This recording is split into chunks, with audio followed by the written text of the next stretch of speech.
Morning. आज के इस लेक्चर में आप सबका वेलकम है। आज मैं फिर से आपके लिए सिमिलैरिटी ऑफ ट्रायंगल से रिलेटेड कुछ क्वेश्चंस लेकर आई हूँ। ये 6.3 एक्सरसाइज के लास्ट क्वेश्चंस है। इसके बाद हमारी 6.3 एक्सरसाइज क्या हो जाएगी, ख़त्म। तो अब हमने वही जो क्राइटेरिया था सिमिलैरिटी ऑफ ट्रायंगल्स का, उसी से रिलेटेड क्वेश्चंस है। क्या था कि अगर कोई दो ट्रायंगल्स को हमने सिमिलर प्रूव करना है तो कैसे करना है। पहला, कोई भी दो पेयर ऑफ एंगल्स को बराबर करना है। दूसरा, तीनों साइड्स कॉरस्पॉन्डिंग साइड्स की रेशो को बराबर करना है। और तीसरा था मेरे पास कि कोई भी दो साइड्स की रेशो बराबर और उनके बीच वाला एंगल बराबर, मतलब SAS साइड थी हमारे पास रूल। अब उन तीनों को लेकर ये हमने कुछ क्वेश्चंस करने हैं। तो पहला क्वेश्चन क्या है, कहता sides AB, BC and median AD of triangle ABC are respectively proportional to sides PQ, QR and median PM of triangle this। सबसे पहले कहता AB प्रोपोर्शनल किसके है, PQ के, वो हमने लिखा है। BC प्रोपोर्शनल किसके है, QR के, वो मैंने लिख दिया। अब मीडियन AD किसके प्रोपोर्शनल है, PM के, वो लिख दिया। अब मीडियन का क्या मतलब होता है, मीडियन का मतलब होता है एक लाइन दूसरी लाइन को दो बराबर हिस्सों में बांटे। AD मीडियन है ना, तो मीडियन ये किस लाइन को कट कर रही है, BC को कट कर रही है। तो इसका मतलब BC को ये दो बराबर हिस्सों में बांट रही है। अगर इसकी वैल्यू 4 है तो इस DC की भी वैल्यू कितनी होगी, 4। उसी तरह PM है, ठीक है। QM और MR ये दोनों हिस्से क्या है, बराबर। तो इसीलिए लिखा है कि अगर AD मीडियन है तो इसका मतलब BD बराबर DC होगा और QM बराबर MR होगा। या हम ऐसे भी लिख सकते हैं कि BC, कोई भी लिख सकते हैं कि BC है। अब ये पूरी लाइन BC दो हिस्सों को बराबर मिला के बनती है, BD प्लस DC। तो अब दोनों बराबर है तो कुछ भी लिख सकते हैं, हम लिख सकते हैं BD प्लस DC। तो ये हो गया BC is equals to 2 BD। तो अगर मैं लिखूं तो 2 इधर आ गया, half BC is equals to BD। मतलब पूरी BC का हाफ जो है वो क्या होगा, चाहे BD भी हो सकता है चाहे DC भी। हमें इस क्वेश्चन में जो चीज़ चाहिए BD चाहिए, तो वो मैंने BD रख ली, ठीक है। इसी तरह हम इसका भी लिख सकते हैं कि हाफ ऑफ QR किसका होगा, QM, क्योंकि मुझे इसका मैंने BD इस तरफ वाला लिया तो इसका भी इस तरफ वाला ही चाहिए, ठीक है। अब मुझे जो चीज़ चाहिए रख लिया, मैंने ये प्रूव करना है, ये ट्रायंगल ABC पूरा ट्रायंगल किसके सिमिलर प्रूव करना है, PQR के। देखिए मुझे ये साइड ये और ये उन्होंने दी हुई है। अब इसकी पूरी साइड दी है। अगर मैं पहले ABD और PQM को सिमिलर प्रूव कर दूं, ठीक है, अगर सिमिलर प्रूव हो गए तो मेरा एंगल BQ के बराबर हो जाएगा। और अगर ये हो गया तो फिर ये पूरा ट्रायंगल सिमिलर हो गया। कैसे, ये साइड इसके प्रोपोर्शन दी हुई है, ये साइड इसके प्रोपोर्शन दी हुई है, ठीक है। और ये बीच वाला, दोनों साइड्स के बीच वाला एंगल BQ के बराबर हो जाएगा, क्योंकि हमने ये दो छोटे वाले ट्रायंगल्स को सिमिलर प्रूव कर दिया। तो ऐसे रूल से ये बड़ी ट्रायंगल्स भी क्या हो गई, सिमिलर, ठीक है। तो अब हमें ये BC हाफ क्यों लिखा है, क्योंकि मुझे ADPM, हमें ADPM तो दिया हुआ है, BDQM नहीं दिया। अगर मैं ये तीनों साइड्स कॉरेस्पॉन्डिंग इसके बराबर कर दूं तभी ये दोनों ट्रायंगल सिमिलर होंगी ना। तो उसके लिए ये साइड इसके प्रोपोर्शन दी हुई है, ADQPM के प्रोपोर्शन दी हुई है, पर ये BDQM के नहीं दी, पूरी दी है, तो इसीलिए मैंने इसका हाफ लिया, ठीक है। तो चलिए अब लेते हैं ट्रायंगल ABC। नहीं, अभी हमने पहले ये ले है ना, तो ये है मेरे पास AB divided by PQ is equal to BC को मैं हाफ लिख सकती हूँ, half BC by half QR। जो चीज़ मैंने ऊपर लिखी है वही मैं नीचे लिखूंगी, तभी मेरा काम होगा। अगर मान लीजिए मैं मतलब एक नंबर से अगर मैं डिवाइड या मल्टीप्लाई कर रही हूँ तो उसी नंबर से नीचे भी करना है, तभी इक्वेशन सेम होगी। AD बाय PM, ठीक है। तो AB by PQ, half BC कितना है, अभी हमने देखा BD, तो BD बाय हाफ QM है, ठीक है, is equals to AD by PM आ गया। हाँ, तो अब ये क्या हो गया, हम लिखेंगे कि triangle ABD is similar to triangle PQM है ना, बाय SSS क्राइटेरिया से, ठीक है। अब हमने जो लेना है वो लेते हैं, triangle ABC and triangle PQR, यही है, ठीक है। इसमें हमने बी एंगल क्यू के बराबर है, क्यों? क्योंकि ट्रायंगल ABD सिमिलर है ट्रायंगल PQM के, है ना। और दूसरी बात क्या लेनी है कि AB by PQ is equals to BC by QR, ठीक है। अब ये दोनों से मतलब दो साइड्स की रेशो बराबर हो गई और एक बीच वाला एंगल क्या हो गया, बराबर। तो इसका मतलब ये मेरे दोनों ट्रायंगल्स क्या हो गए, सिमिलर। किस रूल से? SAS रूल से। तो यहाँ पे हम लिख सकते हैं triangle ABC is similar to triangle PQR, किस रूल से? SAS रूल से, ठीक है। तो ये था ये क्वेश्चन। अब आगे क्वेश्चन देखते हैं। कहता AD एंड PM, मतलब अब ये क्वेश्चन जो है इसका उलट है। इसमें हमें ये PM वगैरह ये साइड्स की दी हुई थी, हमें जो है ये दिया हुआ था साइड्स की रेशो बराबर, हमने इन दोनों ट्रायंगल्स को क्या करना था, सिमिलर। अब इसमें क्या है कि सेम चीज़ है, हमें ट्रायंगल्स सिमिलर दिए हुए हैं, हमने साइड्स की रेशो क्या करनी है, बराबर। तो उसके लिए वैसे ही सबसे पहले हम डायग्राम बनाएंगे। तो ये छोटी सी डायग्राम बना लेते हैं हम ABC ट्रायंगल की और PQR की। ये ABC बन गया और बीच में एक मीडियन, ठीक है। तो उसी तरह एक PQR की भी बनाने हैं, ये लीजिए, इसका भी मीडियन बीच में से बनाना है। तो ये लीजिए ABC PQR बना लिया।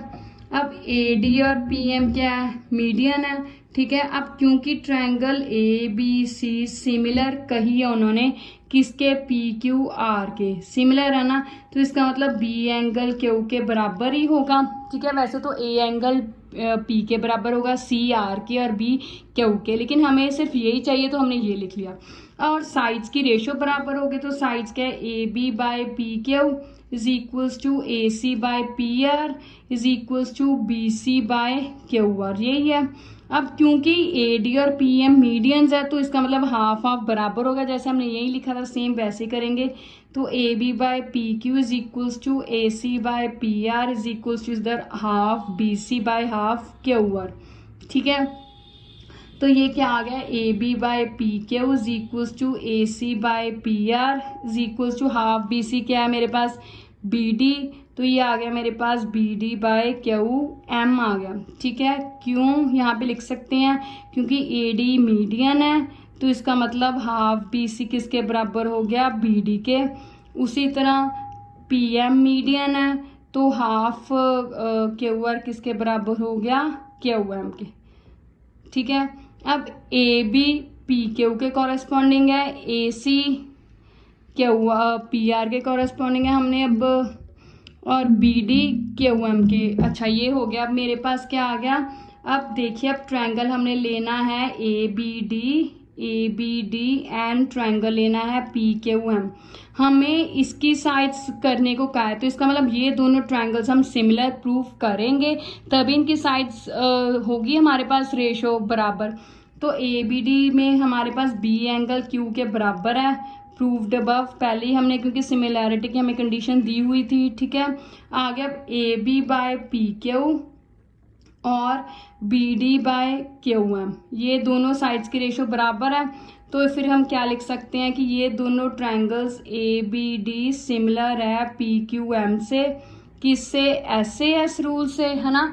अगर SAS रूल से बराबर है तो फिर आगे क्या आएगा मेरे पास कि इनकी साइड्स की रेशो बराबर। तो कौन सी चाहिए मुझे, AB बाय PQ, ठीक है, और कौन सी चाहिए, AD बाय PM। तो ये प्रूव हो गया, हैंस प्रूव्ड, ठीक है। पहले हमने ये दो ट्रायंगल सिमिलर कर दिया, फिर उनकी साइड्स की रेशो तो ऑटोमेटिक बराबर होनी थी, वो बराबर कर दी, ठीक है। तो चलिए अगला क्वेश्चन देखते हैं। कहता D is a point on side BC of a triangle ABC। मतलब सबसे पहले एक ट्रायंगल ABC बनानी है, तो ये मैंने एक ट्रायंगल ABC बना लिया, ठीक है। कहता D, इसका नाम लिख दिया ABC। कहता D कोई भी पॉइंट है BC पे। अब इसको ज्वाइन भी करेंगे AD को, तो कहता है ADC, मतलब ADC ये रहा हमारा एंगल, ये किसके बराबर है, BAC के, इसके बराबर है। तो कहता है शो करना है ये। अब इसको देखकर पता चल रहा है कि हम गैस लगा रहे हैं कि हमें ADC ट्रायंगल और BAC ट्रायंगल को सिमिलर प्रूव करना है। CA² हमने प्रूव करना है। CA² ये एक्चुअल में क्या है, अगर हम इसको करें तो ये क्या बनेगा, CA into CA is equals to CB dot CD। तो इसका मतलब CA by CB is equals to CD by CA ये बनता है। अब इसको देखो तो क्या बनता है कि इसका मतलब ये साइड्स की रेशो दी हुई है, तो इसका मतलब ये कौन से ट्रायंगल, दो ट्रायंगल्स की साइड्स की रेशो है। ये अगर हम देखें तो CA एक तो ये रहा, ठीक है, CA दो बार है, इसका मतलब एक CA उन्होंने पूरे ट्रायंगल बड़े का लिया होना है, एक CA ये छोटे वाले ट्रायंगल की साइड बनती है। तो ये एक बड़ा वाला ट्रायंगल और एक इधर वाला छोटा वाला ट्रायंगल हमने क्या प्रूव करना है, सिमिलर। तो उसके बाद साइड्स को ये ऑटोमेटिक आ ही जाएगा। तो चलिए कैसे प्रूव करना है, लेते हैं ट्रायंगल BAC बड़े वाला एंड ट्रायंगल ADC छोटे वाला।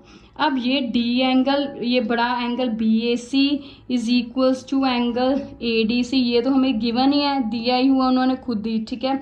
और एक एंगल C दोनों में कॉमन है, ठीक है, एंगल CC कॉमन है मेरे पास। तो AA प्रॉपर्टी से मेरे पास दोनों ट्रायंगल्स क्या हो गए, सिमिलर, ADC से सिमिलर हो गए। अगर सिमिलर हो गए तो इनकी साइड्स की रेशो बराबर, तो साइड्स क्या बनती हैं, CA by CB is equal to CD by CA। अब इसको क्रॉस मल्टीप्लाई करें तो CA into CA is equals to CB into CD आ गया। तो ये CA एक टर्म को जब दो बार लिखा जाए तो उसके पावर कितनी बन जाती है, 2 is equals to CB is into CD। तो ये हमने प्रूव करना था, हो गया। तो अल्टीमेटली हमारा मकसद सिर्फ समझना है कि हमने एक्चुअल में प्रूव क्या करना है। अगर कोई ऐसी चीज़ देख के घबराना नहीं है, हमने पहले उसको आगे देखना है कि ये कैसे बना करके, फिर अल्टीमेटली वही है, दो ट्रायंगल्स को सिमिलर करना है। कौन सा सिमिलर करना है ये हमारा क्वेश्चन था, वो हमने देख लिया। तो चलिए एक लास्ट क्वेश्चन है, कहता a vertical pole of length 6 metre cast shadow, मतलब एक पोल है, ये रहा पोल, इसने एक शेडो बनाई। तो ये लीजिए इसकी शेडो, पोल कितने मीटर लंबा है, 6 मीटर, और शेडो कितनी है, 4 metre. At the same time a tower, अब एक टावर ने अलग से एक शेडो बनाई है, तो उसकी भी बना लें हम शेडो फटाफट से, फिर हमारा क्वेश्चन पूरी तरह हम करेंगे आगे सॉल्व। तो कहता ये एक पोल है 6 मीटर लंबा जिसने शेडो बनाई है धरती पर 4 मीटर लंबी, ठीक है। अब कहता उसी वक्त एक टावर है जिसने शेडो बनाई है 28 मीटर लंबी, मतलब ये शेडो की लेंथ दी है 28 मीटर लंबी। कहता टावर कितना लंबा था ये पता करना है, तो उसका मैंने H मान लिया, कोई भी नाम रख लीजिए, ABC, ये रख लीजिए DEF, ठीक है। अब A कोण और D कोण तो बराबर ही होगा क्योंकि 90 डिग्री, क्योंकि पोल और टावर हमेशा सीधा 90 डिग्री पर ही खड़े रहेंगे, टेढ़े मेढ़े तो खड़े हो नहीं सकते। और ये एंगल ऑटोमेटिक इसके बराबर होगा क्योंकि एलिवेशन एंगल है, ठीक है। तो इसका मतलब दोनों ट्रायंगल सिमिलर, तो रेशो के साइड्स की रेशो क्या हो जाएगी, बराबर, उसे हम निकाल लेंगे। तो चलिए पहले प्रूव करते हैं ABC एंड ट्रायंगल FED, ठीक है।